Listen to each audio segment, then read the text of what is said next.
Vous savez, Mohamed, c'était assez impressionnant de vivre ce moment. C'était un moment très solennel. Il y avait beaucoup d'émotions aujourd'hui. Sachez que c'est un petit événement puisque, pour donner un fait historique, il n'y a eu que 32 personnes qui ont occupé cette fonction depuis 1634. Imaginez donc l'arrivée d'Amin Malouf à ce poste, comme donc, je le disais, un événement.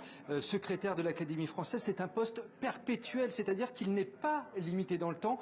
Amin Malouf, eh bien, il a été tout simplement chaleureusement félicité par les autres académiciens et académiciennes, mais aussi par la ministre de la Culture, Rima Abdul-Malak, qui était présente cet après-midi. Écoutez, on l'a rencontrée, la ministre de la Culture.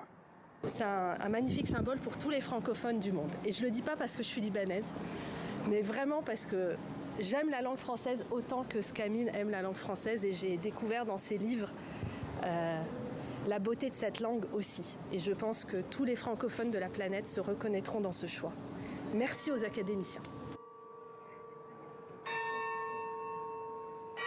Et oui, vous l'avez entendu, elle était émue, Rima Abdul-Malak, puisque elle l'a rappelé, elle est d'origine libanaise, tout comme Amin Malouf, lui qui est né à Beyrouth. Amin Malouf, ancien prix Goncourt, amoureux et grand défenseur, bien entendu, de la langue française. Je vous le disais tout à l'heure, Mohamed, il était le grand favori de cette élection. Il n'y a pas eu vraiment de suspense face à lui.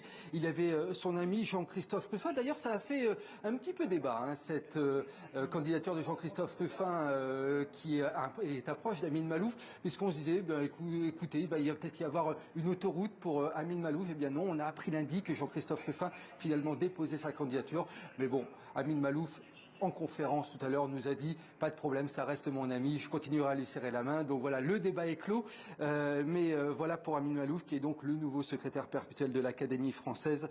Et je vous le disais, il a des chantiers, beaucoup de chantiers qui l'attendent, Amin Malouf, notamment le rayonnement de la francophonie dans le monde de la langue française. Il veut la faire rayonner au-delà des frontières de la France. Il y a les finances ici qui ne se portent pas très bien à l'Académie française. Et puis un dossier, un chantier de poids, c'est bien entendu le rajeunissement et la féminisation de cette institution qui compte actuellement uniquement 7 femmes pour 28 hommes.